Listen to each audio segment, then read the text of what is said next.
Ce soir, le lâchage de l'Ukraine encore plus loin par le président Trump et l'Europe seule face à la menace russe. Vous êtes avec nous. Merci beaucoup Thierry Breton. Les images que nous recevons de Jeddah en Arabie Saoudite, la rencontre entre les Américains et le président Zelensky en posture difficile. En tout cas, c'est comme ça que le président Trump aimerait le voir. Écoutez de quelle façon le président Trump parle ce soir encore de Volodymyr Zelensky.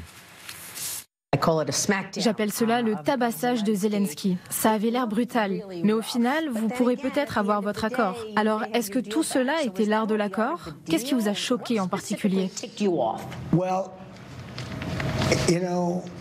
Eh bien, vous savez, il a pu... C'est comme enlever un bonbon à un bébé, ce qu'il a fait. C'est un homme intelligent, c'est un dur, et il a sorti de l'argent de ce pays sous Biden comme un bonbon avec un bébé. C'était si facile. Thierry Breton, comment qualifiez-vous ces propos? Tout ce que fait le président Trump depuis qu'il est élu, c'est de prendre les positions du président Biden et de faire l'inverse. Il faut bien le savoir. Et c'est ce qu'il fera jusqu'à la fin de son mandat. On est déjà habitué, c'est ce qui s'était passé déjà lors du premier mandat. Donc là, évidemment, il s'est passé des choses encore plus graves, notamment cette guerre d'agression en Ukraine. Donc, il prend la posture orthogonale. Voilà. Il ne faut pas regarder plus que ça. Est-ce que l'hypothèse optimiste pour l'Ukraine existe encore? C'est-à-dire qu'il ferait pression sur les deux camps, qu'en réalité, il serait inflexible. Alors, sur l'Ukraine, il n'y a aucun doute, mais qu'il pourrait l'être aussi, comme le disait le président Douda sur notre antenne hier, qu'il pourrait l'être aussi pour les Russes. Il faudra bien, de toute façon, qu'à un moment... il y a un accord qui soit trouvé. Et cet accord, il devra, d'une façon ou d'une autre, impliquer ensuite ceux qui seront les garants de l'architecture de sécurité. Et qui seront les garants de l'architecture de sécurité? Les Européens, et les Européens élargis, avec les Britanniques, plus peut-être d'autres. Vous avez vu que certains, maintenant, manifestent leur intention d'y participer. Je pense en particulier aux Canadiens, qui ont tout sauf l'intention de devenir le 51e État des États-Unis. Même les Australiens sont manifestés. Il y a un vertige européen. On a l'impression que presque d'heure en heure, Trump va plus loin. Les dernières déclarations en date, c'est quand il dit que l'Ukraine pourrait ne plus exister. Qui aurait pensé, même que Trump, dise une chose pareille? Écoutez-le. Êtes-vous à l'aise avec cela? Le fait que vous vous soyez éloigné et que l'Ukraine pourrait ne pas survivre? Eh bien, elle pourrait ne pas survivre de toute façon. Mais vous savez, nous avons quelques faiblesses avec la Russie. Vous savez, il faut être deux. Écoutez, cette guerre ne devait pas se produire. Et elle a eu lieu. Et maintenant, nous sommes coincés dans ce gâchis. Comment est-ce que vous comprenez ça? Là, on est au-delà même du lâchage. Alors, le lâchage dans l'histoire, il y en a eu beaucoup, mais là, c'est plus qu'un lâchage. Oui, bien sûr, mais il est toujours dans sa logique transactionnelle. Vous voyez, du reste, la journaliste, votre consoeur, lui dit, mais est-ce que finalement tout ça, c'est pas des tactiques, le fameux art du deal? Donc il faut le prendre encore une fois pour ce que c'est. Il est dans cette phase. Il est même capable de dire des choses aussi incroyables que de traiter Zelensky de dictateur et le lendemain de dire qui quoi? Moi? J'ai dit ça? Mais pas du tout. Donc attendons ce qu'il va dire demain et regardons effectivement comment la dynamique qui est enclenchée va se dérouler.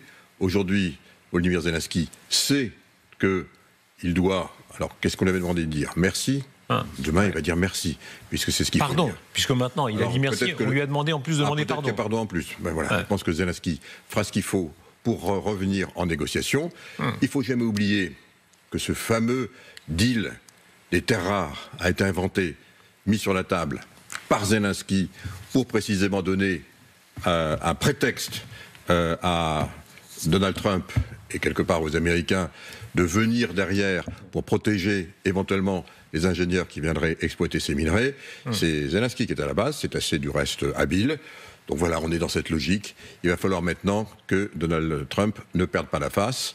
C'est ce que Volodymyr Zelensky s'apprête à faire demain à Jeddah. Les hypothèses, il faut toutes les prendre. Il y a l'hypothèse favorable à Donald Trump qui dit en réalité peut-être que c'est lui qui va redessiner la carte de l'Europe et peut-être rendre l'Europe plus forte. L'autre extrême, c'est l'hypothèse de l'agent russe.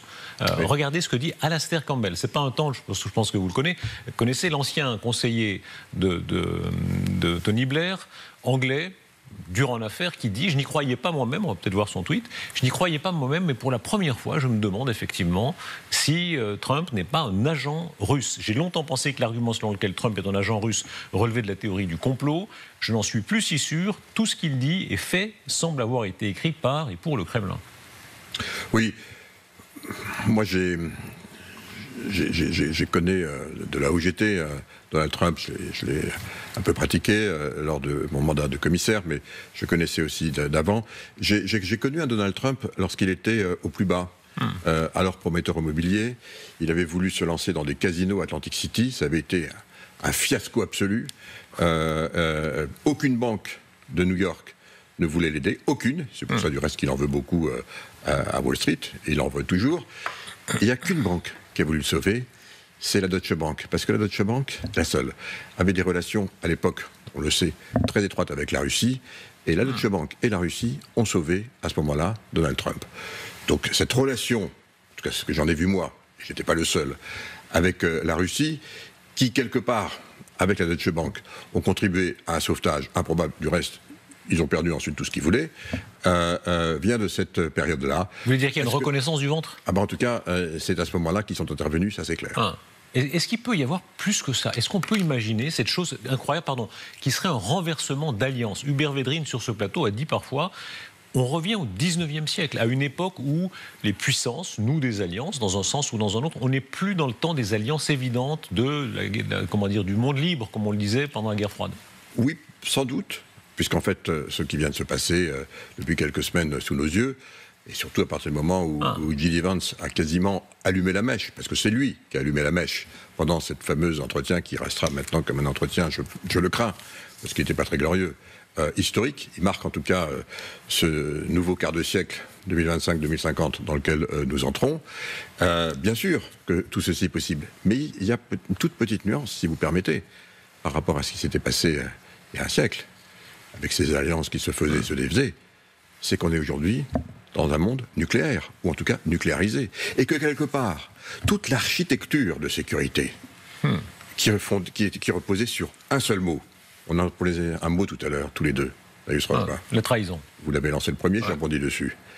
Mais la contrepartie, ou je dirais le côté inversé du miroir, c'est la confiance. Tout reposait sur la confiance. Ces fameux alliés ou alliances reposaient sur un point précis, pas d'armes nucléaires, mais nous vous protégeons, y compris dans la dimension ultime, celle de la dissuasion nucléaire. Je reviens d'Asie du Sud-Est. Mais vous imaginez... Ils ont vécu, évidemment, comme nous tous, la conversation que nous avons ce soir tous les deux. Ils l'ont aussi. Ils vont sans doute utiliser aussi, même s'ils ne le mettent pas sur la place publique, les mêmes qualificatifs. Mais imaginez ce que ça veut dire pour la Corée du Sud, qui est un pays encore en guerre, qui a sur sa frontière, les 248 km de frontière avec la Corée du Nord, qui a un système, un régime qui est complètement hors de contrôle, qui envoie des missiles en veux-tu, en voilà. Depuis qu'il est au pouvoir, il a envoyé 196 missiles, à tête évidemment potentiellement nucléaire, et pas des bombas. Et donc, ils reposent, eux, sur leur sécurité, sur cette confiance avec les Américains. Mais qu'est-ce qu'ils se disent aujourd'hui en Corée du Sud ? Et ça, je viens de l'Asie Sud-Est, les Brahmans sont tombés. Ils se disent, au fond, on n'a plus qu'une solution, il faut que nous aussi, désormais, on redevienne une puissance nucléaire par nous-mêmes, parce que la confiance n'est peut-être plus là. Quand on va au Japon, un peu plus loin, alors on est un peu plus réservé. Il n'y a pas encore la guerre, même si les Kourils sont toujours, comme vous le savez, convoités et discutés avec la Russie. Mais il y a toujours cette crainte, cette incertitude. L'architecture de sécurité repose aussi sur le parapluie et sur la confiance américaine. Et absolument, cette confiance, on voit qu'elle est trahie. Une nation a la responsabilité de la sécurité de ses concitoyens. Donc là aussi, ce que je veux dire par là, c'est que ce qu'on pouvait faire dans, je dirais, des guerres conventionnelles, quand on a des guerres qui peuvent devenir nucléaires, ça prend une toute autre dimension. Et ce qu'on peut craindre, c'est qu'en se comportant comme ça, eh bien quelque part, on ait allumé la mèche de la prolifération. Thierry Breton. C'est ça ce qu'on peut craindre. Écoutez, on va reparler du nucléaire dans un instant et du rôle de la France en termes de parapluie potentiel pour toute l'Europe. Mais écoutez de quelle façon le président Trump prend même la défense de Poutine contre ses propres journalistes américains qui viennent lui dire mais est-ce que Poutine est en train de se moquer de vous et de façon très brutale, il prend la défense de Poutine contre sa presse à lui. Vous manque-t-il de respect en attaquant l'Ukraine quand vous essayez de... Qui ça? Le président Poutine vous manque-t-il de respect en attaquant l'Ukraine alors que vous essayez de conclure un accord de paix? Qu'est-ce qu'il a fait? Il attaque l'Ukraine. Il me manque de respect? Oui. Vous êtes qui et avec quel journal? Michael Birnbaum, Washington Post. Vous avez perdu beaucoup de crédibilité. Thierry Breton, on progresse dans les prises de conscience. On parlait de lâchage il y a quelques jours. Petit à petit, on a l'impression que c'est plus que ça, qu'il y a peut-être même une forme d'alliance entre les États-Unis et la Russie. Vous faites référence à un élément où on s'est dit « Ah, enfin un rééquilibrage. Enfin, après ce qu'on espérait être cette dynamique de l'art du deal, il va maintenant dire « Je suis au milieu ».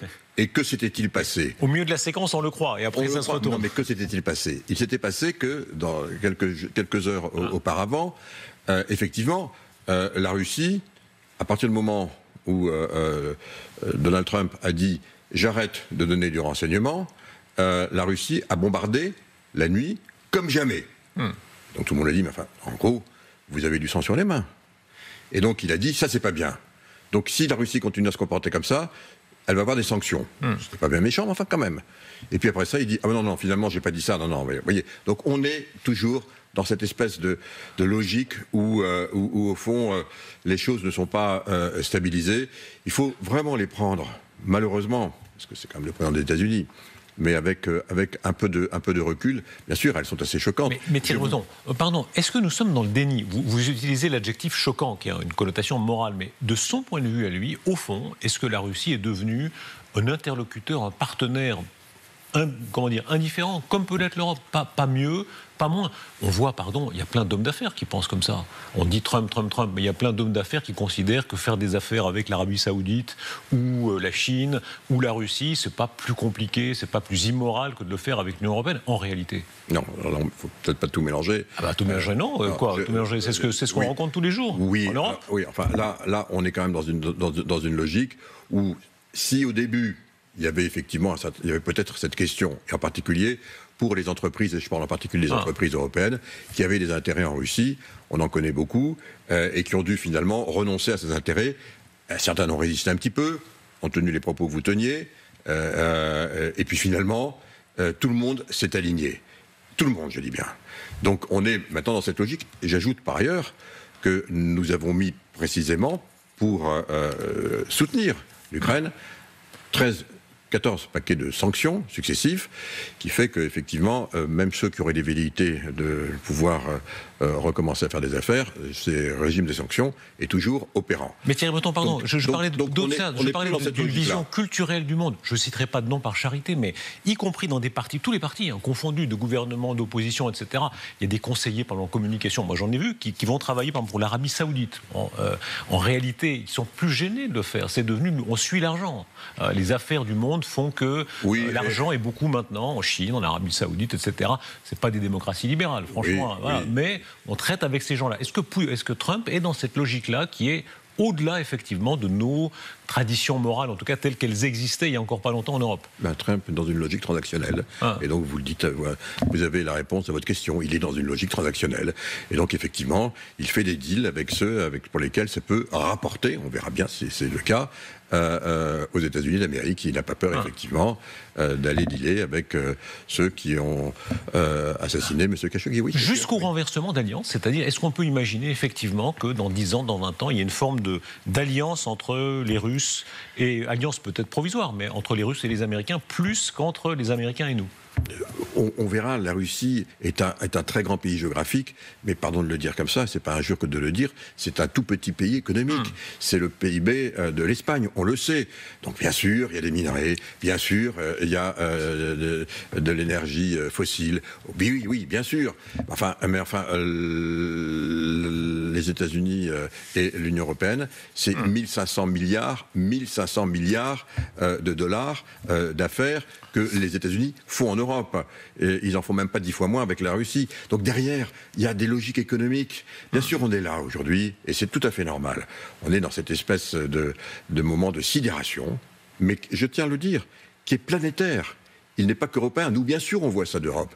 Il est planétaire, parce que c'est toute l'architecture de sécurité sur laquelle repose l'équilibre du monde depuis la Seconde Guerre mondiale qui vient, quelque part, d'être fissuré, peut-être même de voler en éclats, on verra, parce que, précisément, il était basé, je le redis parce que c'est très important, sur la confiance, et que désormais, aujourd'hui, les États-Unis d'Amérique ont perdu ce crédit. Il faut le dire, ça se perd très vite. Parlons exactement de cette architecture de sécurité. Il faut rappeler que vous avez un crédit personnel en cela, puisque, notamment dans l'affaire des obus, vous avez fait que l'Europe, de façon extrêmement efficace, a réussi à rattraper un retard considérable. Voilà. On est maintenant à plus de 2 millions, effectivement, de fabrication d'obus, c'est-à-dire qu'on rejoint la Russie. Cela étant, en gros, en l'état 2025, mars 2025, est-ce que l'Europe peut se défendre pour l'instant sans les États-Unis ?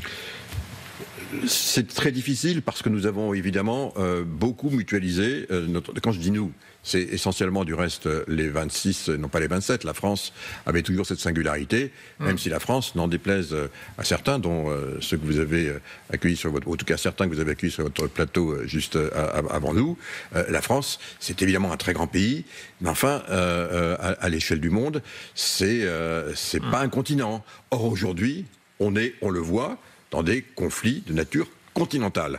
Donc un pays, aussi puissant soit-il, que ce soit la Grande-Bretagne ou que ce soit la France, n'ont pas la capacité de lutter contre des rapports de force continentaux.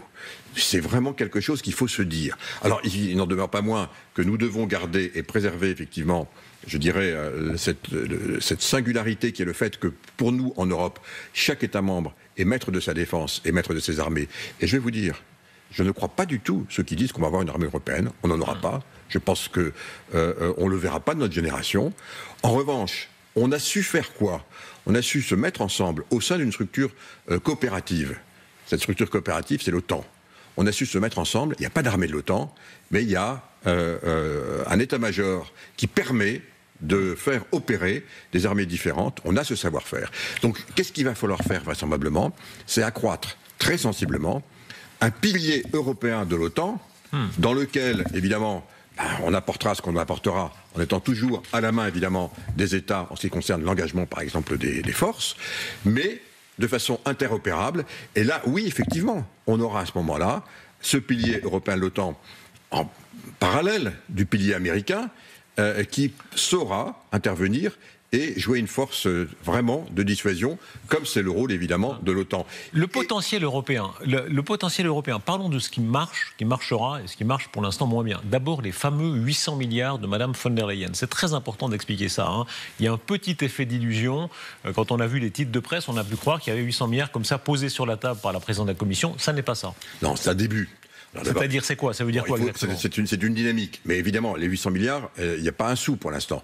Qu'est-ce qu'elle a dit ? Au fond, elle a repris ce que nous avions appris du Covid. On a appris du Covid qu'il y avait 3 étapes.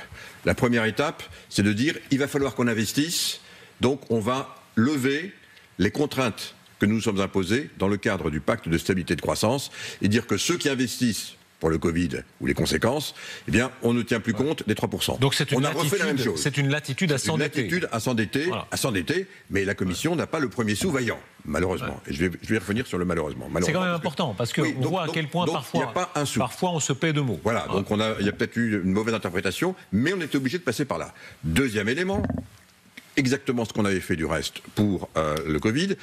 À l'époque, c'était difficile pour certains États membres d'aller sur le marché pour s'endetter, pour pouvoir faire face aux conséquences économiques et sociales du Covid. Donc là, on avait créé à ce moment-là, on avait appelé un fonds Schur, c'est-à-dire que les États qui ne pouvaient pas s'endetter sur les marchés pouvaient s'endetter en le faisant auprès, donc avec la garantie de la Commission, pour avoir des taux d'intérêt qui soient des taux d'intérêt, disons, acceptables pour eux. Donc on a fait la même chose. Ça s'appelle CEF maintenant, c'est pas 100 milliards, c'est 150 milliards. Pour les pays qui auraient des difficultés à aller chercher l'argent sur les marchés, eh bien, ils peuvent le faire en s'appuyant sur la garantie de la Commission. Donc, c'est toujours pas d'argent, et c'est toujours la deuxième phase. Mais il faut la troisième. Et c'est là où on pourra dire que vraiment, on a fait un pas historique. Pour l'instant, on n'a rien fait. On s'est mis en mouvement.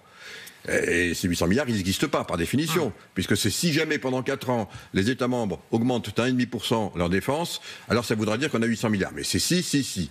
En revanche, ce qu'il nous faut, et moi je plaide, et vous le savez depuis longtemps, et avec Kaja Kallas, qui était à l'époque première ministre estonienne, alors que j'étais commissaire, notamment en charge des affaires de défense, dans le mandat précédent, la commission précédente, notamment des industries de défense, on a plaidé pour avoir un fonds comme dans le cadre du Covid, qui permette précisément, donc à ce moment-là, d'intervenir en amont auprès des États membres et des industriels pour accélérer la capacité de production, mais le faire comment ? Le faire de façon mutualisée. En d'autres termes, dire, si vous venez à 4 et que vous avez un projet pour augmenter simultanément les capacités de production, qu'elles soient interopérables avec les mêmes normes, alors on peut vous payer 15%. C'est ça ce qui manque. Et là, on aura vraiment ce qu'on appelle, dans notre jargon, pardon cet anglicisme, un game changer, c'est-à-dire une capacité à rentrer enfin dans une Europe industrielle de la défense, tout en préservant, encore une fois, les capacités autonomes de chacun des États membres. La France qui prend, en quelque sorte, qui devient le fer de lance face à Moscou, face aux Russes. Comment est-ce que vous le lisez ?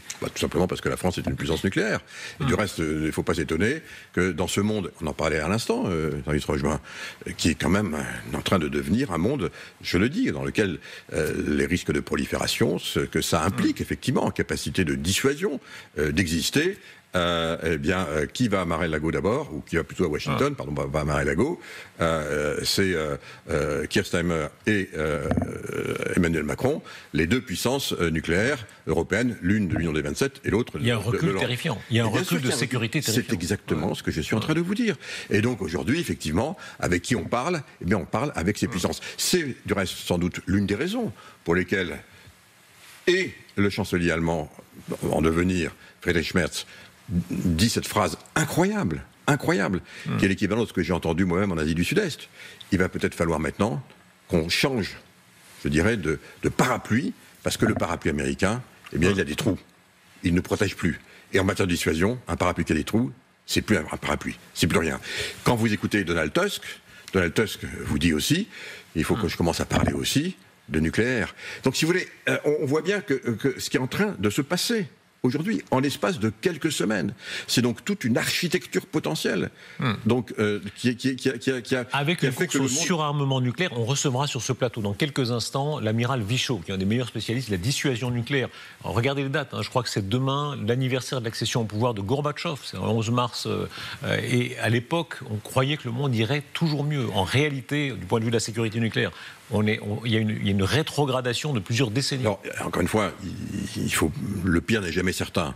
Donc il faut pas non plus agiter ce spectre-là, mais il faut dire que le fait que nous-mêmes, Européens, nous prenions conscience que dans ce monde tel qu'il se décide, on ne pourra exister, opérer les rapports de force, protéger nos 450 millions de concitoyens, que si nous sommes unis ensemble. Unis, je le redis, ça veut dire avec, encore une fois, des matériels interopérables, du matériel que nous produisons en plus grande quantité et plus rapidement. Vous l'avez rappelé tout à l'heure, si on s'y met, vous avez eu la gentillesse de le rappeler, je l'ai fait avec mes équipes, on peut le faire en quelques années, mais il n'y a pas une seconde à perdre. Et voyez-vous, par rapport au plan que Mme von der Leyen a annoncé, c'est bien, c'est un début, mais je dis qu'il faut aller maintenant très vite. Si jamais, et quand il ne faut plus discuter, il faut impérativement un plan conjoint d'endettement commun pour pouvoir précisément avoir le moyen de préserver le marché intérieur, de préserver notre interopérabilité et d'aller vite. On peut ça pas donne quand même une impression d'affolement. Je ne sais pas, je pense que... En quelques jours, il se passe 40 minutes dans le bureau ovale et en 7 jours, 8 jours, on a l'impression que c'est comme si on avait dit aux Européens, c'est vraiment maintenant, c'est pas dans 20 ans. Mais pour une seule raison, c'est qu'encore une fois, l'architecture de sécurité, y compris celle de l'OTAN, repose sur la confiance absolue. Obama avait averti, Trump avait averti, Bush avait averti, tous avaient dit, messieurs les Européens, payez davantage, payez votre dû. Écoutez, j'étais là, et c'est moi-même qui l'ai révélé, pour ne rien vous cacher, lorsque Donald Trump l'a dit, donc c'était en janvier 2020, donc dans le cadre d'une réunion à laquelle je participais avec Mme von der Leyen, et il a dit, si jamais vous ne payez pas les 2%, si vous espérez qu'on vienne vous défendre ensuite, eh bien, vous croyez au Père Noël. Et là, vous aviez été sidéré. Vous étiez témoin de la scène, très direct. Vous vous en souvenez, donc, donc oui, mais c'était dans un cénacle qui était un cénacle, évidemment. Ça vous avez raison. Mais non, Thierry Breton, attendez. En 2018, déjà, il avait dit, c'était public, réunion de l'OTAN, il avait dit, vous devez payer votre dû. Et les Américains le disaient avant lui. Et les Européens n'ont pas payé leur dû. C'est un fait. Et il avait raison. Et qui ne payait pas son dû? Les Allemands. Tous, presque tous, en gros. Non, mais les frugaux, on va dire. Ouais. Parce que voyez-vous, j'ai fait un petit calcul, là, c'est que si jamais les frugaux avaient payé les 2% qu'ils auraient dû payer, l'endettement de l'Allemagne, aujourd'hui, il ne serait pas à 62%, il serait à plus de 80%. Donc vous voyez, ça veut dire que là aussi, il va falloir peut-être recaler les choses. Attendez, précisez bien, parce que quitte à envoyer des vacheries, il faut aller jusqu'au bout, Thierry Breton. C'est pas une vacherie. C'est une vraie vacherie. Vous êtes en train de dire que les Allemands se sont payés un peu de stabilité financière, mais au détriment de la sécurité du continent. C'est une évidence, et pas que les Allemands. Oui, les Néerlandais, y compris les Baltes. Y compris les Danois. Mais encore une fois, et c'est ce qu'on appelait comment? On les appelait les fourmis. Les frugaux. Oui. On les appelait les frugaux. Voilà, c'était les frugaux. Bah oui, ils étaient frugales parce qu'ils ne payaient pas tout ce qu'ils devaient payer. Donc moi, ce que j'ai fait, d'abord, vous me connaissez sur ces questions, je suis extrêmement rigoureux sur le fait qu'il faudrait baisser la dette, vous le savez.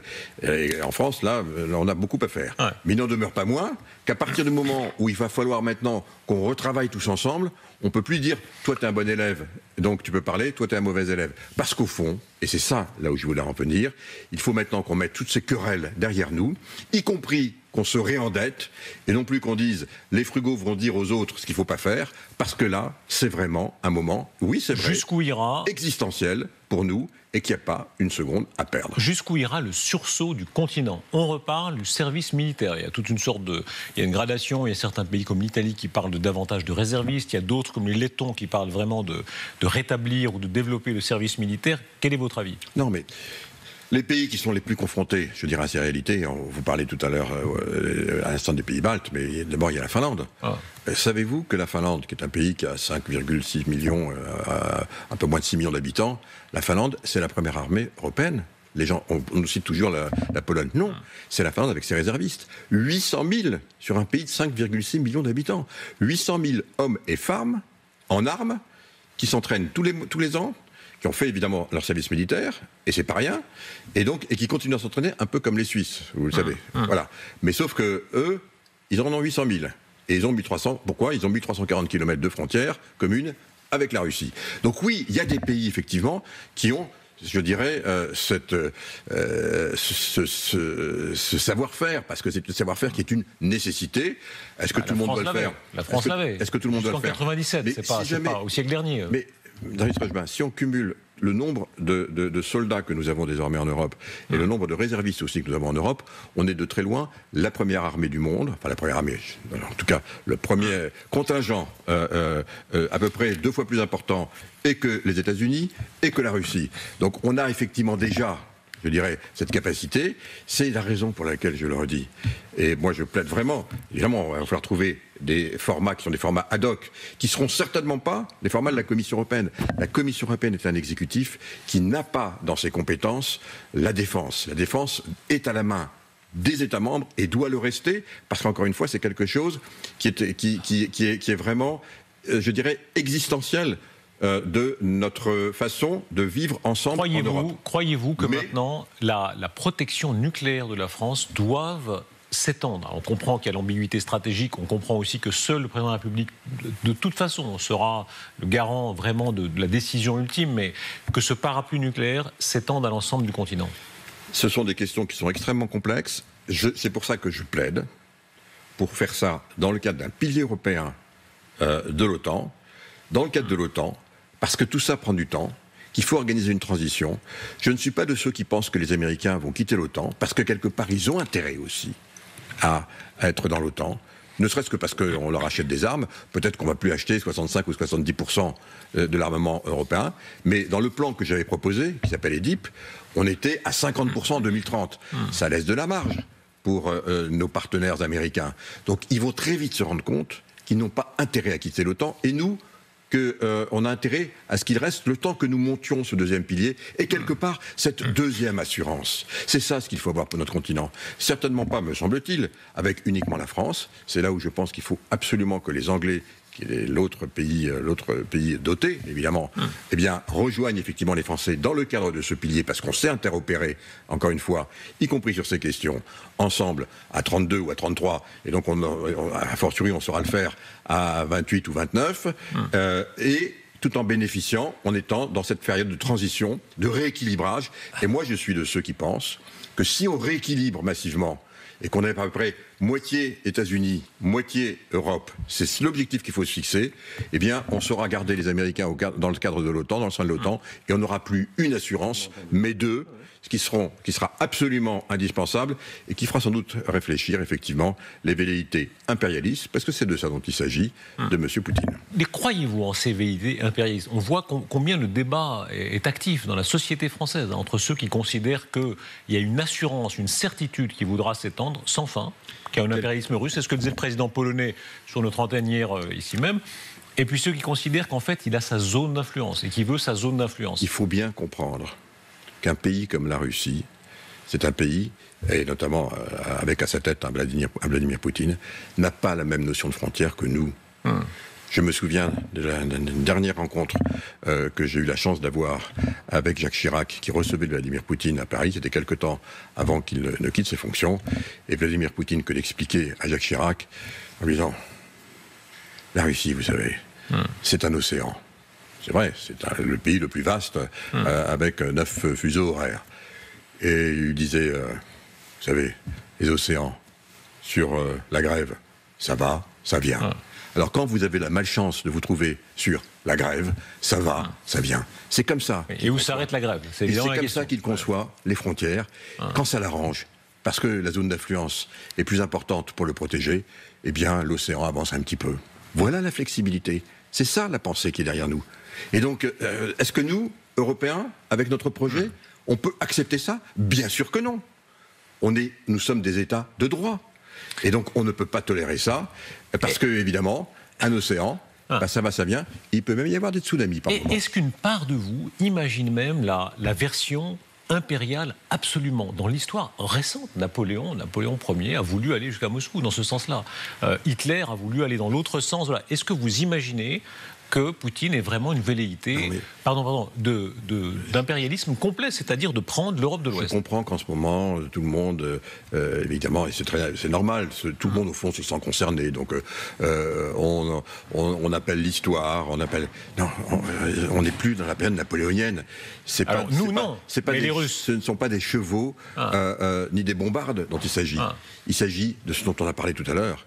Il s'agit d'une architecture planétaire qui repose sur la terreur, et que cette terreur, pour qu'elle ne soit pas utilisée, elle doit être équilibrée au niveau continental. C'est ça dont il s'agit. Donc aujourd'hui, Poutine le dit lui-même, un pays doté ne peut pas perdre une guerre conventionnelle. C'est ce qu'il dit. On a vu ce qui s'est passé en Afghanistan. Encore faut-il qu'il utilise l'arme nucléaire, ce qui n'est pas sûr. Mais c'est ce qu'il dit. C'est ce qu'il dit. On sait aussi qui lui a imposé le fait de se taire sur ces questions. Il était très vocal pendant les 2 premières années de la guerre d'agression.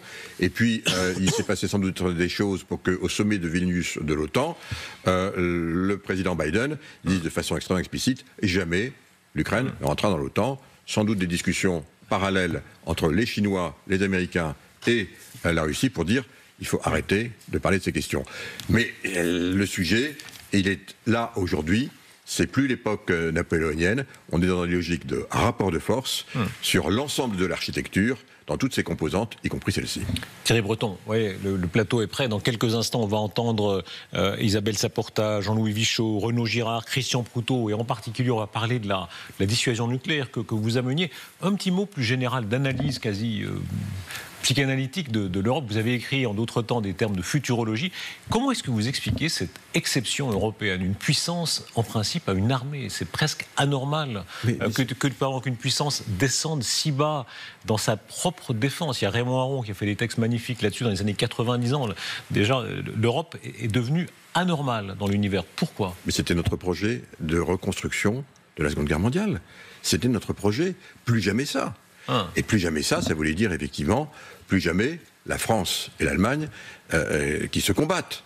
On a vu ce que ça a coûté au cours du XXe siècle. C'était ça le projet. Et il ne faut pas se tromper. le fait que finalement, on ait préféré avoir cette protection, qui a quand même fonctionné quelque part, peu ou prou, pendant 70 ans, américaine, plutôt qu'elle ne soit continentale, c'est là qu'il faut le chercher. Eh bien, cette notion-là, elle vient tout simplement de voler en éclats, en tout cas pour une partie d'entre elles, parce que précisément, pour reprendre le début de notre conversation, on est passé potentiellement de la confiance à la trahison.